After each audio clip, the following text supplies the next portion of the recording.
5, The Anthropological Approaches to Personality Studies by Leslie Scotto. So the introduction. In the chapter, it talked about cultural differences. So one of the examples was a Japanese psychiatric Sekio Tsoi, and it talked about an experience he had when he came to America.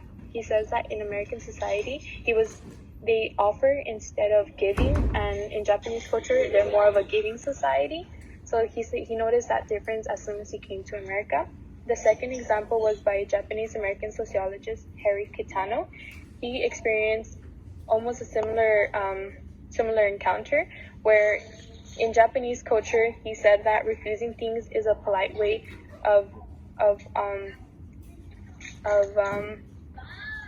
is a polite action, and in America, he says that they're more of a, like if you offer, it's okay to accept, and in Japanese is the opposite. He noticed that one of the virtues that they found was that they believed in the effacing of self. In other words, Japanese are humble and helpful, while America is more do-it-yourself and assertive in answering. In anthropology, so cultural anthropology, there's two subfields. There's ethnology and ethnography. Ethnology means a comparative study of various cultures. Ethnography is an intense descriptive study of a single culture. Anthropological studies human beings do not feel the same in diverse societies about their fellow humans, their gods and objects, and in the long run, such differences will find expressions in their individual and group behavior. One of the theoretical perspectives they mentioned in the book was evolutionism, functionalism, structuralism, conflict theory, and phenomenalism. And another thing they mentioned in the introduction was the cultural and personality studies. There are three main cross-cultural differences in human behavior. Basic questions by Robert D. Lane on culture and personality. There are three. So the first one is, are there psychological differences between human populations? Second, what are the causes in individual development of psychological differences between populations? Third, how are psychological differences between populations related to the social culture environment of the population? So that was basically the introduction. So I will start going into more into depth about some of the subtitles. So culture as the determinant of personality. So it mentioned Benedict's patterns of culture. So Benedict was the earliest approach. So they named it the configuration approach, and he studied three distinctive patterns amongst three groups. He discovered distinctive cultural patterns amongst three groups. So the first is the Pueblo Indians of New Mexico, or known as the Zuni culture, and they were known as an Apollonian, which means that they avoided extremes. They were more ceremonious, mild, they didn't tolerate violence, and they were not authoritative.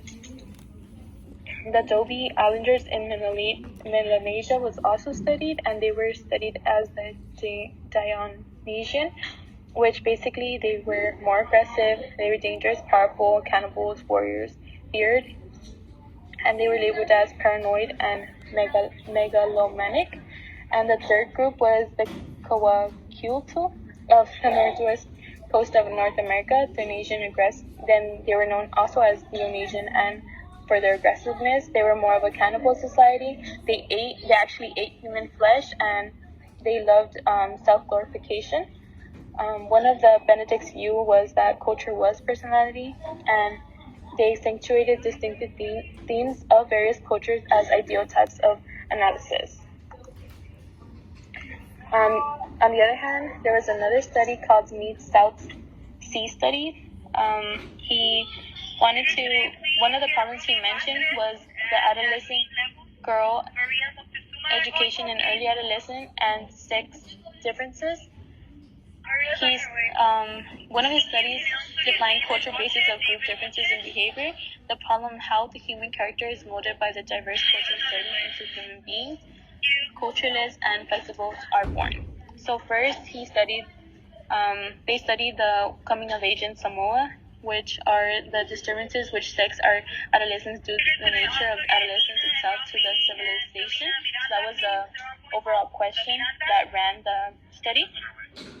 They studied behavior for 9 months, and they noticed that there was no storms and stress, and that sex was natural. Second was growing up in New Guinea, cultural differences in socialization and personality. That's what they noticed. That's what they noted in the study, and they also talked about the madness of the Admiralty Islands, and they found that they were more naturalistic, not animistic concepts, and they focused also on adult worlds of religion, spiritualism, and ancestors worship. And there were 2 separate worlds that he found in his study. So they focused on adult and child.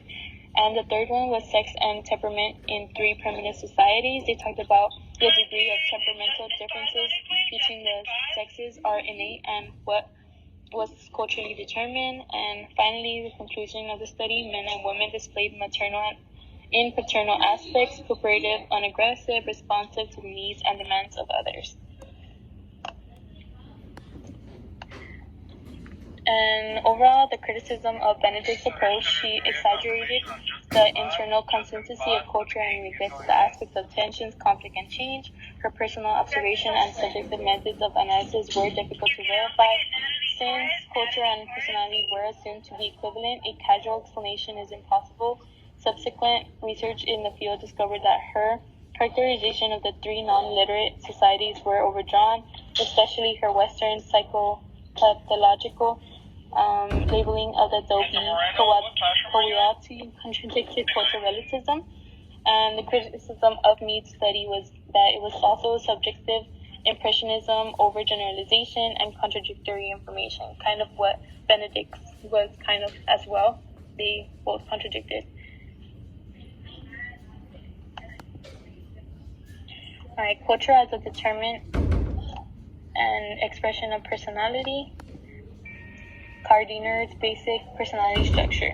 So first, he noted that adaptive characteristics formed in childhood. There was cultural techniques of nursing, toilet training, and discipline, sexual and other behavior. And it was a personality and mediation structure. Basic personality formed in primary institutions. So that's one of the findings they found. And this was due to family organization, group information, disciplines, feeding, weaning, institutionalized care or neglect of children, training and sexual taboos. And one of the significance of his study was that he found that basic personality works as a mediator for primary and secondary institutions. So an example, mother deprivation would affect formation of personality. So that would be the primary, and affect in religious beliefs or world view second, and that would work as a secondary. And another example, child taking mother role would develop stress and tensions for the child to take care of the siblings. And the Whitting's child training and personality. Personality mediation approach revised, so Whitting's changed it into ecological, social, economic, and political. So he revised it into those 3 categories, and then one example was explained in the current hypothesis. Children brought up by mothers who make substantial contributions to the substance of a family will be more concerned with welfare than children brought up by mothers who do not make such contributions. Significant findings. So one of the significant findings, child training practices and their intermediate effect on the child were integrated with particular explanations of illnesses and therapy. American sample studied the child training practices exceptionally early and quite severe in the general socialization of their children compared to the other societies around the world. Training for aggression was a universal problem, and parents in most cultures were more concerned about interpersonal relationships than with body function. So that's what his findings came out to be. And the criticism, they questioned the theoretical significance of correlation analysis, and he was neglecting the unique and idiosyncratic aspect of given culture. And another person they mentioned was Ronald R. Ronald P. Rauner, he found that there was two major dimensions of parenting: parental warmth, which is acceptance and rejection, and control, which is permissiveness and strictness. And last but not least, culture and personality as coexisting system in society. So there's two system views: social cultural institutions and model personality culture. Miss Areli, can you send over Angelique Cortez? She's going home. Ingalls and Levine's study on model personality and social change. So this is one of the studies it was mentioned for this category. Group personality is inferred from the patterns of child rearing practices, cultural themes, or modes of the distribution of personality variance within a given society. Psychological investigation, personality assessments of representative samples of adult individuals. Cross-national study of adult personality. What is the role of model personality trends, establishing, maintaining, and changing collective behavioral ideological structures? And then what is the role of socio-cultural forces in producing and changing model personality? There are four ideal types of relationships between model personality and social-cultural system. So first, ideal congruence. Ideal congruence is high degree of compatibility between personality needs and social role demands prevails.